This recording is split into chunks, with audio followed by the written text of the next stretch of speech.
So what's up guys, this is your J-Tron TV. So ngayon meron tayong i-unboxing ulit. So bagong dating lang siya sa atin na tarantula guys. So kaka-pick up ko lang kanina. So ayun yung aking na-order sa online guys. Sa online ko lang siya nakuha.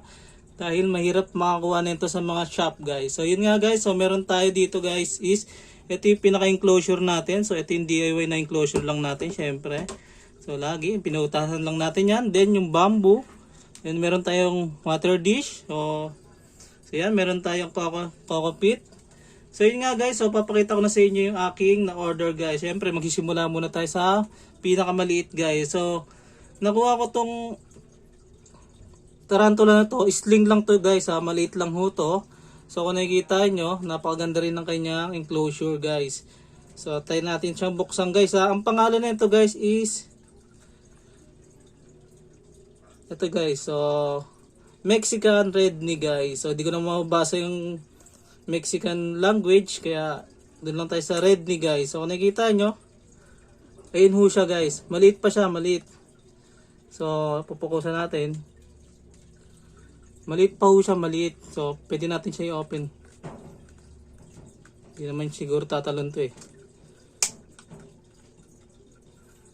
Para mapukusan natin, huwag lang siyang tatalon. Mayayari tayo. So yan guys, so napakaliit pa niya. So yan, Redney siya, Redney. So napakaganda ng kanyang pagkakagawa ng coco pit guys. So solid. So yun nga. Di na natin siya tatanggalin sa kanyang enclosure dahil di pa naman siya kailangan nilagay sa malaking enclosure guys. So susunod naman natin is ito naman guys. So isang mabilisan lang to. So ito ay napakaganda na enclosure niya oh. Parang lagayan ng bigas. So ito po is Mexican fire leg. So fire leg lang siya tapos CM lang ang size niya. Ito yung pinaka-enclosure niya guys. Napakaganda rin. So ito yung pinakamagandang enclosure na nakita ko. So yun ho siya. So ipo-focus natin guys. So ayun siya. Fire leg siya guys. Fire leg. So ito yung papalakihin ko kasi ito yung pinakamagandang kulay na nagugustuhan ko talaga. So napakaganda rin ng kanyang pagkakaset ng kanyang coco pit. So solid. So kaya napakaangas din. So ayan, lagay na natin. So syempre, pagkatapos natin dyan, dito tayo sa pinaka main event guys. So ito yung ating malaking-laking tarantula to. 5 inches to guys. So, syempre, kailangan natin mag-ingat dahil wala pa akong alam sa ganito kalaking So, kung nakikita nyo, so nakabalot pa siya ng tissue guys. Napakaganda ng pagkaka-set niya. So, wait lang natin ha. So, gusto ko na siyang mailagay sa kanyang enclosure guys. Para mas maganda siyang tignan guys. So ayan. Nalabas na siya kusa guys. So kailangan natin ng konting puwersa dito guys. So ayan. Baka tayo lumabas bigla eh. Gamitan natin siya ng tweezer. Para once na makalabas siya. So ito siya guys. Sana makita nyo na mamigi.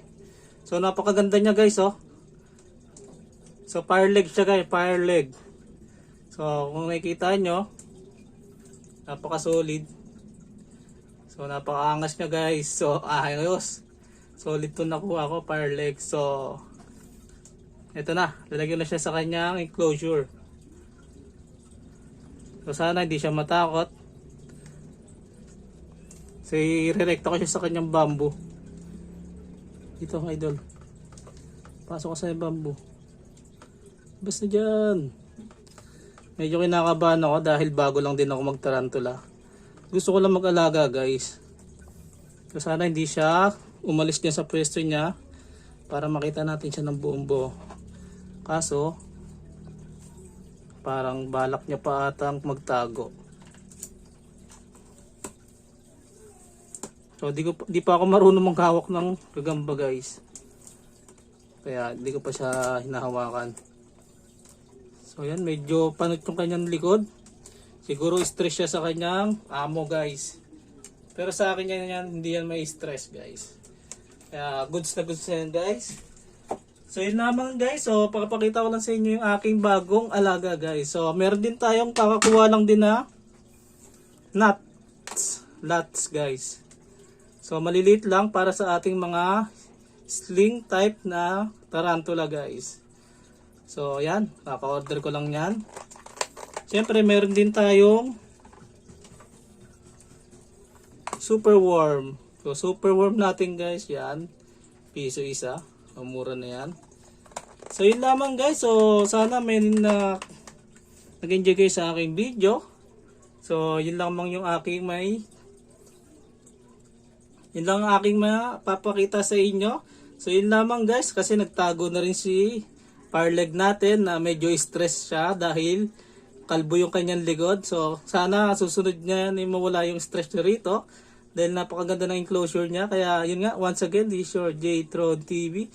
So don't forget to like and subscribe sa aking video guys. So sa maliit na subscribe guys, so malaking tulong na po yun sa ating mumunting channel. Yun lamang guys. So once again, this is your J-Tron TV. Peace out.